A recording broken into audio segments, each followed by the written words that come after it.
Дорогие друзья, на что рассчитана вообще клевета, ложь и желание постоянно тебя дергать? Рассчитана на то, чтобы вызвать у тебя реакцию, эмоции. А еще рассчитана на слабых, бесхребетных тварей, которые много лет сидя у тебя на канале, зная, кто ты есть, видя, насколько у тебя богатый опыт и знания, готовы беспрекословно при первой же, скажем так,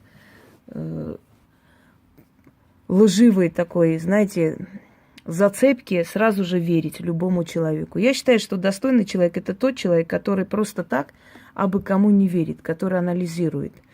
А тот, который у меня на канале сидя писал мне приятные слова, а потом через 5 минут написал в другом месте, таких людей я называю тварями, и они есть твари. Потому что если ты верен своим принципам, если ты достойный и порядочный человек, то очень непросто заставить тебя тут же отказаться от своих принципов. Это нереально. Это либо люди абсолютно жалкие, бесхребетные по жизни, да, либо это люди очень несчастные. Как правило, такие люди, они неустойчивы. Они сегодня там, завтра здесь и так далее. Если вы знаете человека, вы знаете работу этого человека, и много лет смотрите, изучаете все, что этот человек вам преподносит и дарит, то как можно за 5 минут верить всему, что сочиняют и придумывают определенные личности? Так сочиняют такую ересь, что просто уши в кулек. Я уже устала читать всюду и везде о том, что вот ритуалы Мансура, взаимствованные мной. Кто-нибудь открывал ритуалы Мансура? Мансур – это 4 журналиста, а я об этом рассказывала. Откройте «Чернокнижие», «Веретничество», «Мансур», которые создали в 90-е годы, опираясь на этнические знания, да, собирая сказки, легенды, рассказы, ритуалы древнего времени, скажем, обычаи и так далее. На этой основе создали новый вид магии, который назвали как бы пантеон бесов, бесовская магия. Там сплошная бесовщина, обращение к бесам, залом иконы, проклясть попа, значит, хулить церковь, поплевывать на алтарь церкви и так далее. Там абсолютно другое направление, которое придумано в 90-е годы. Я о том, что это работает, я говорила, все работает в руках настоящего мастера, но это не мой стиль. О каком Мансуре может идти речь? Понимаете, когда я абсолютно другое направление развиваю. Где вы у меня видели в моих ритуалах поплевывать на алтарь, там проклятие наслать на попа, еще что-нибудь? У меня нет направления поклонения бесов. Бесопоклонничества у меня нет и не будет, потому что бесы – это всего лишь низменные духи. У меня обращение к более высшим силам, тем силам, которые высоко более стоят по рангу. У каждого свое желание, каждый выбирает свою стезю. Бесы быстро дают что-либо, быстро забирают, понимаете?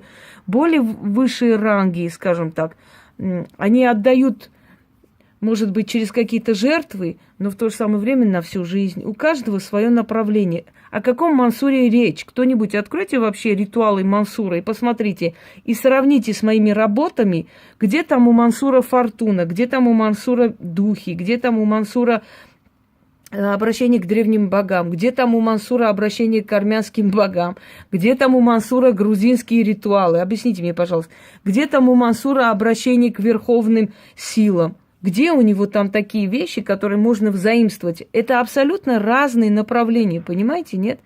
Это вообще разные направления, как Пушкин и Толстой. Это первая ерунда. Второе, змея Хорея, которую мне приписали. Я не знаю, кто в интернете мне приписал змею Хорею. Может быть, кто-нибудь специально это написал? Может быть, я допускаю. Потому что, зная, сколько грязи, интриг было совершено, зная о том, как они распечатывают текст, вкладывают в журнал, потом показывают журнал, якобы вот с этого журнала это украдено. Насколько я поняла, розовая хрюшка со своей украинской беженкой-подружкой там открыли вот этот профиль, да, ведьмины заговоры. Как может человек, который, зайдя в эти профили, видит, что там просто копированы мои работы, видит абсолютную бездарность, абсолютное, как вам сказать, абсолютный примитив. Вы это видите, и вы сидите, говорите, то есть с этими людьми, так вы сами, значит, примитивные твари, что я могу о вас сказать? Ну, уже уважения к вам не может быть, потому что если человек достойный, если это человек, если он умеет мыслить, понимать, и он заходит в такие профили и видит, что там, ну, действительно копирование меня. Это только надо слепым, глухим и идиотом быть, чтобы не понять, что просто копирование моего стиля, правда, до меня им как раком до Китая, это понятно. Но стиля зайти и не анализировать, даже не думать, да, не обдумать, что действительно правда, вот у нее берется как-то позорище. И вы пишете там, значит, люди, которые готовы тут же верить всякой клевете, которая говорится о моем имени, можете сразу уйти и клевещить где хотите. Вы недостойны моего канала, моих знаний. Потому что достойный человек, побывав у меня столько лет, видя мои работы, это все равно, как после торта есть говно. Вот вы побежали за говном. Идите, ешьте на здоровье. Вы когда врете, хотя бы соврите, ну хотя бы процентов, я не знаю, там 30 правды. Ни о какой змее-хорее речи не шло и не было. Есть у меня ритуал змея-скорпия. И этот ритуал змея-скорпия был у меня в старом канале Инга Хосроева, которые слили полыневские шавки. Тогда, когда вот эти войны начались, они слили тот канал. И там пропало много ритуалов. Некоторые из них я потом загрузила, если вы видели. Вот там 6 лет назад, например, на кладбище, да, старые вот такие ролики. Но не стала все загружать, потому что, не вижу смысла. У меня есть более сильные работы, более успешные работы. И я думаю, зачем сейчас это все по новой загружать? Это старая история. И вы знаете, особо так неприятно вспоминать те годы, когда ты болела, тебе было тяжело. Хочется это все вычеркнуть. Они слили, и спасибо им большое. Правда, они мне сделали одолжение. И вот там был ритуал змея, скорпия, но не хорея. Про хорею речи не было нигде. И откройте и услышьте. Вы когда врете, я понимаю, что вы собраны лживые вообще, вот какая-то компания не до человека вообще абсолютно. Сегодня какое-то существо мне отправляет там. Я вчера выставляла, если помните, часы подаренные. Кажется, вчера, да, я уже запуталась. Я сказала, у меня маникюр, лак слез, надо работать. Да, дорогие люди, а я работаю. Когда человек работает, когда он капает воск, у него постоянно то сухие руки, то пальцы. Конечно, а как вы хотели? Либо я должна там, знаешь, как фотомодель ходить, либо я должна работать и помогать людям. Но это мое дело, это не имеет значения. И я держу в руках дорогие вещи, и я не знаю, знает ли эта мадам, сколько стоят вообще часы Версачи. Они начинаются, самые дешевые часы Версачи начинаются от 18 тысяч, чтобы вы знали. А это средние, скажем так, не самые дорогие, но средние. Те самые, вот, которые есть, это у меня, я показывала, вот те круглые.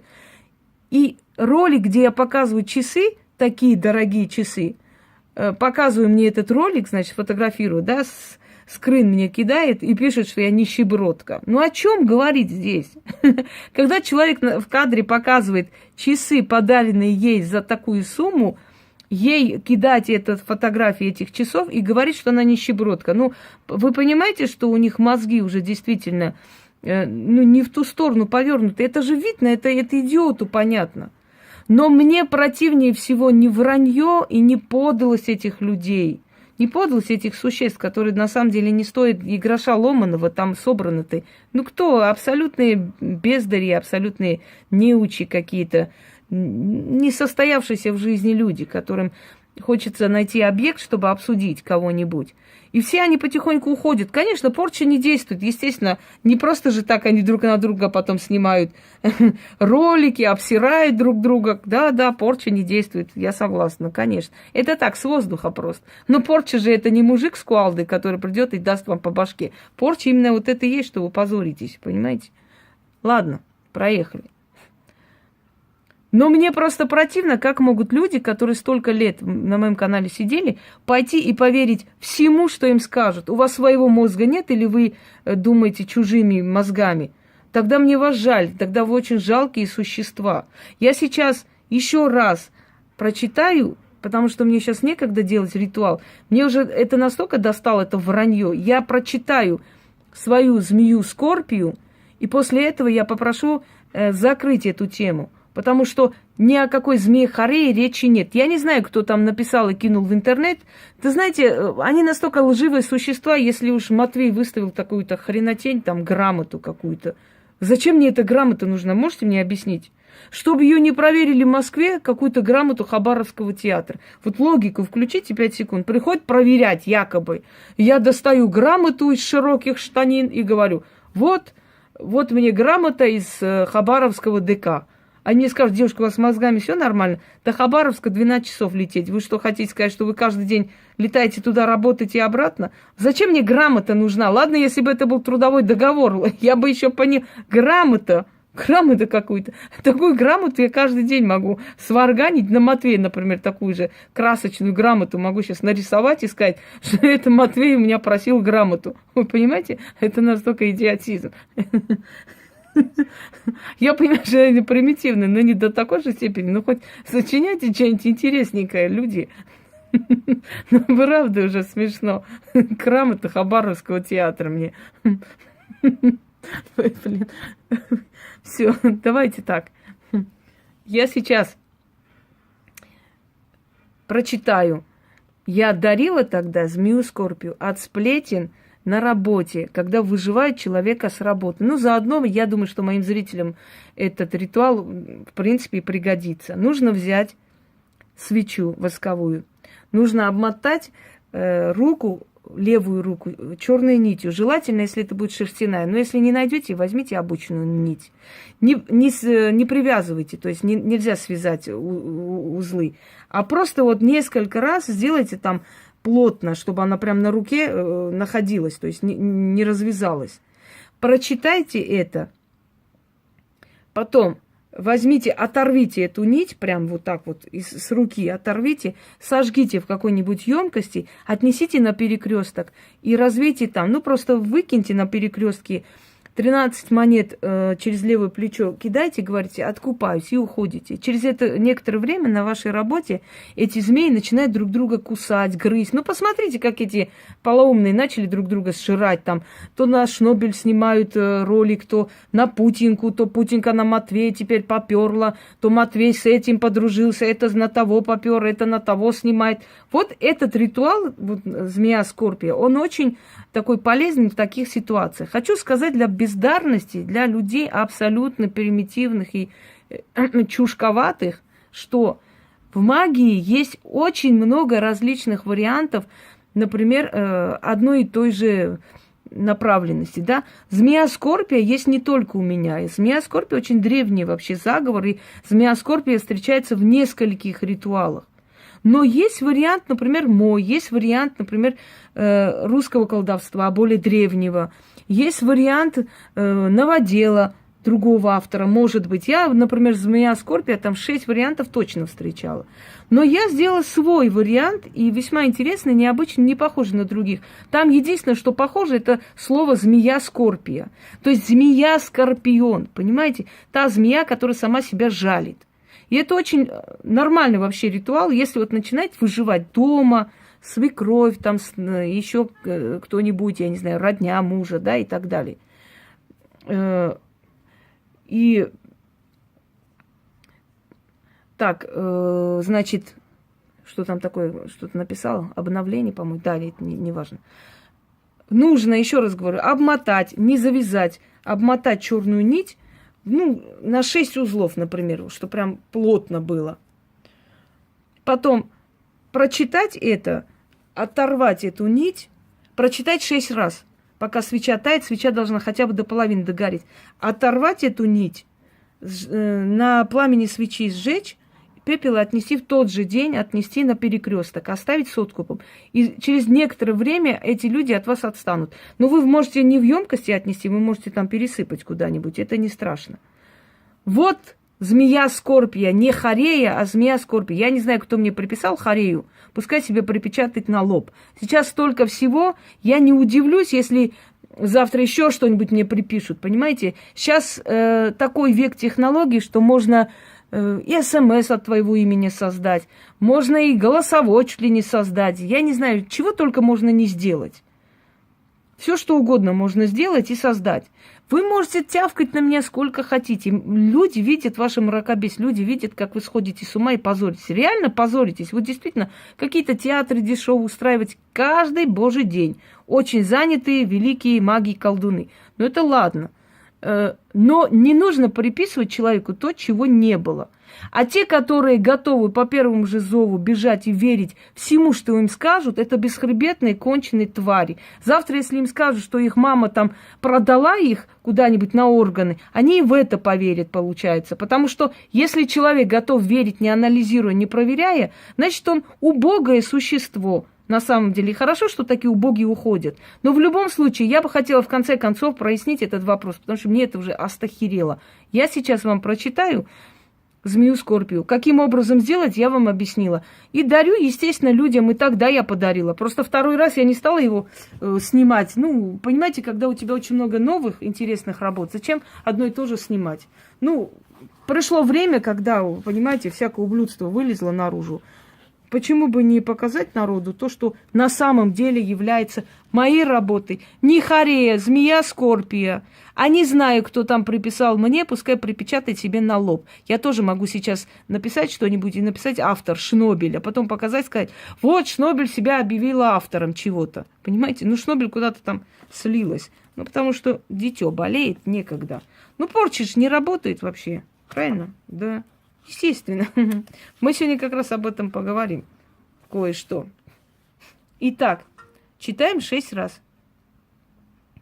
Змея Скорпия вокруг меня ползала, то шипела, то жалила. Возьму я огонь в руки, сожгу тебе твой черный язык, наступлю на хвост, схвачу тебя за горло и приговорю. Ах ты гадкая, да ползучая, сплетница-склочница! Шла бы ты на бездонные моря, на бездетные пустыни бесовой погибели или бесовой. Проклинаю Скорпию, изгоняю Скорпию, душу бью и сжигаю, из жизни и судьбы изгоняю. Гой. После, как 6 раз прочитали, оторвали, сожгли на свече, вынесли пепел, развеяли, оставили 13 монет откупом, и вы увидите, как ваши враги перегрызутся между собой. Ну, собственно говоря, я это сейчас наблюдаю, как вы видите, да? Они уже сами забыли, кто кого защищал, кто кого любил, кто с кем женился и так далее, потому что они позорники. А те, которые с этими позорниками сидят и переписываются, они мне боль не причиняют, они мне просто... Понимаете, мое возмущение и разочарование в таких людях, потому что человек порядочный не должен верить всему, что ему сказали, тем более, если сказали о человеке, который много раз во многих ситуациях помог. Таких людей я называю ублюдками. Особенно одна особа тоже там, которая мне писала лично, да там все писали мне лично. Спасибо вам большое, мы вам так благодарны. Тьфу на вас. Вы действительно какие-то шавки, реально, вы не люди. Все. Пользуйтесь на здоровье. И больше этот вопрос, пожалуйста, не поднимать и не врать. Говорите как есть, правду.